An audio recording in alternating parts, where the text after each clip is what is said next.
નર્મદામાં Kevadia colony ખાતે પથ્થરમારો થયો। Police અને આદિવાસી લોકો વચ્ચે ઘર્ષણ થયું। વિવિધ રાજ્યોના ભવનના વિવાદને લઈને આદિવાસીઓ દ્વારા વિરોધ દર્શાવવામાં આવ્યો। હરિયાણાના સીએમ દ્વારા ભવનના ખાતમુહૂર્તને લઈને વિવાદ થયો। પોલીસે કેટલાક લોકોની અટકાયત કરતા વિવાદ ઉગ્ર બન્યો।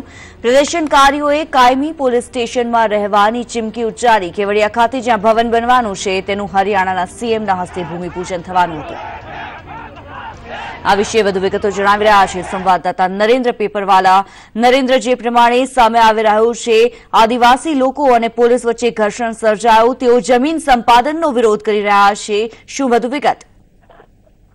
કિન્નરી, આપને જણાવી દઉં કે જે કેવડિયા ગામના લોકો છે એની જમીનો 1961-62માં નર્મદા યોજના માટે તેઓએ ગુમાવી હતી અને તેઓની જે જમીન છે એ જમીન જે પડતર જમીન હતી તેની પર સરકાર હવે વિવિધ રાજ્યોના ભવનો બનાવવા જઈ રહી છે અને જેનો વિરોધ ગ્રામજનો કેટલાય દિવસથી કરી રહ્યા છે અને સતત 7 દિવસથી જે ગ્રામજનો છે પોતાની લડત ચલાવી રહ્યા હતા અને આજે મુખ્યમંત્રી મનોહરલાલ ખટ્ટર આવવાના હતા ભૂમિપૂજન માટે।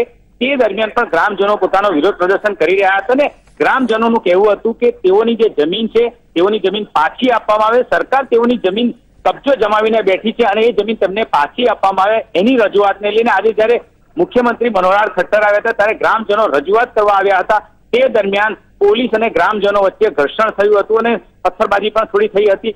મહત્વની વાત એ છે કે ગ્રામજનોની મુખ્ય માંગ એક જ છે કે તેઓની જે જમીન છે એ જમીન તેઓને પાછી આપવામાં આવે અને સરકાર તેઓની જમીન લેવા માંગે છે પણ ગ્રામજનો કહી રહ્યા છે કે તેઓ મોતને ભેટશે પરંતુ પોતાની જમીન સરકારને નહીં આપે। કિન્નરી જી, ધન્યવાદ નરેન્દ્ર સમગ્ર માહિતી બદલ।